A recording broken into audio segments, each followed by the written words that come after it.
Bank of Ghana. The Bank of Ghana is set to announce a review of its recent foreign exchange measures today.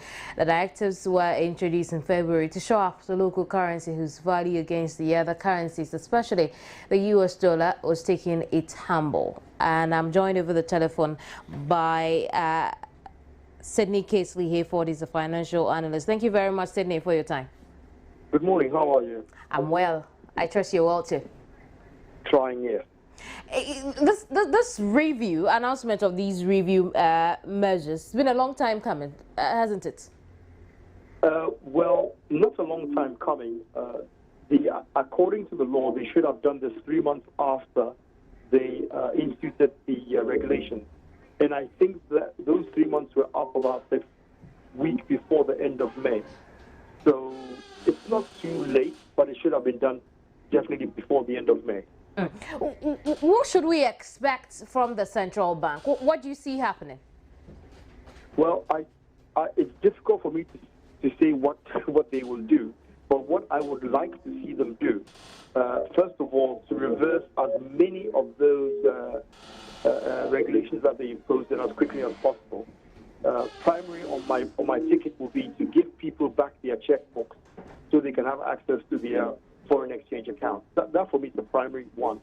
The second thing is to remove this ridiculous situation where you actually have to go and write on a piece of paper in order to be able to transfer money or to get money from your account.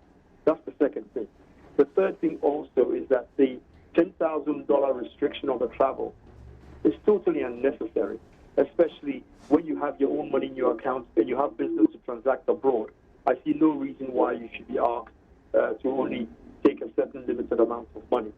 And then lastly, what I would like to see them do is frankly to back away from the whole imposition of asking people to only make payments and accept make payments, especially in Ghana, in the local CD currency.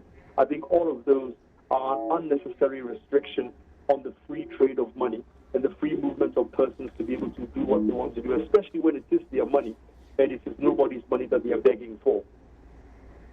Let's review the old mechanisms they had put in place. These mechanisms, as I said, had done more harm than good. What would you say? Well, yes, to the extent that they put in the measures in order to be able to stop the depreciation of the CD, it hasn't worked.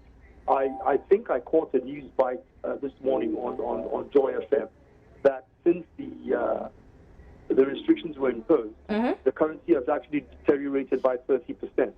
And from that perspective alone, what the Bank of Ghana sought to achieve did not work in terms of stopping the slide of the CD. That's number one. But the second thing that is even more important is that it has upset business. It has stopped people from actually putting money into the bank and to trade their money freely. And that is more damaging to the economy than the simple fact of actually trying to shore up the slide of the CD. You see, what we are doing is a bit egoistic.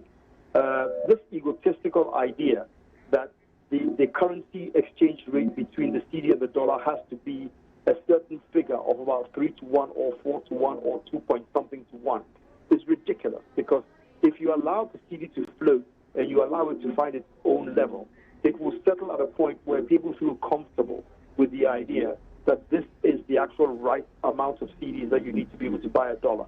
So this attempt to try and shore it up is draining our foreign currency. It is draining the central bank's coffers, and it is stopping us from actually looking at the more critical things that we have to, which is the structural imperfection which we have in the economy.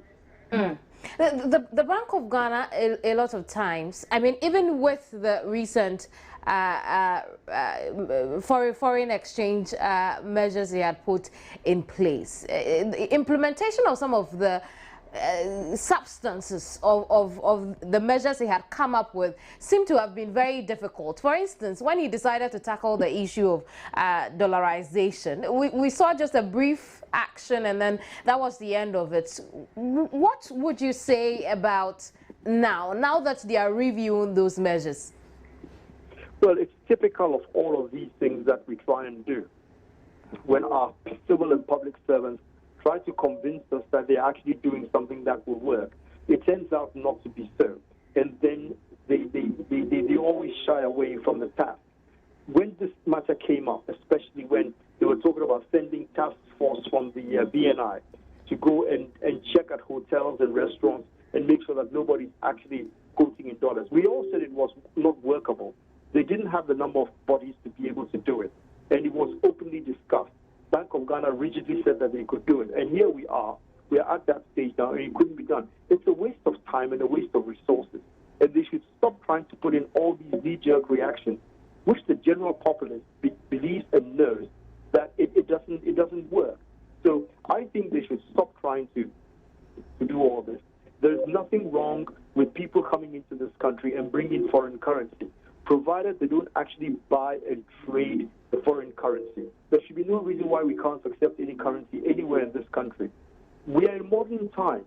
We are sticking to old-fashioned ways of doing things, and we are not thinking outside the box in order to be able to innovate and create new ways of moving this economy forward. And that's our biggest problem when you come down to it, is the old-fashioned staid way of doing things.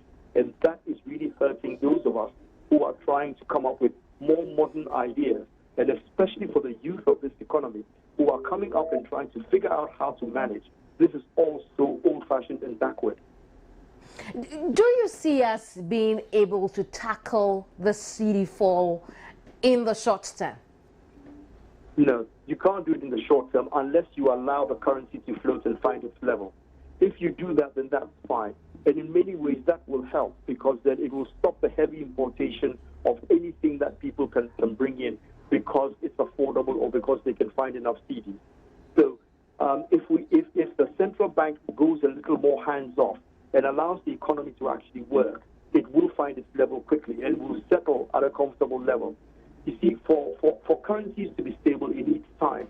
So you cannot go through 3 months and then say that, oh, the currency has settled, so everything is fine. It takes a long time for people to get confidence back again.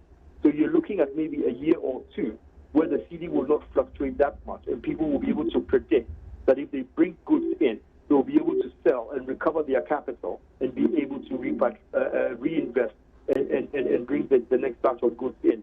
If we can't do that, then we're in trouble. And these are not short-term measures. It's very easy to destroy it in a short time, but it takes a long time to fix it. And that's what we have to look at. It's a medium to long-term assignment, and we can't look at it as a short-term stab. I see. Thank you very much, Sydney, for your time once again. Sydney Kesley-Hayford is a financial analyst. We've been speaking to him at the event that the central bank is to announce in a short while, a couple of minutes from now, a review of his recent foreign exchange measures. Now, the directives, you recall, were introduced in February to shore up the local currency whose value against other currency, especially the US dollar, is taking a tumble. Now, we understand that the local currency, which is the cedi, has depreciated by a little over 20% since the policies were introduced. Now, that's awful. But we'll find out when Adley joins us live from the central bank exactly what the changes are when as far as the review of these measures are concerned. Now, to come on the program, we'll go to the northern region and speak with the police in the area, find out exactly circumstances that led to the death or killing of 2 police officers and 2 other staff of the East Mamprosi Community Bank in Bentry. You don't want to miss that conversation. And then also, we all have been waiting for the committee's report on the missing baby saga at the Komfo-Anokye Teaching Hospital. It's out now, but we want to go into the report, and we'll do that when I return. But if you have any thoughts to share, there is my page on Facebook, Kemini Amano, and I tweet at Kemini. I'll be more than glad to share your thoughts. When I come back, we'll talk some more. Don't go away.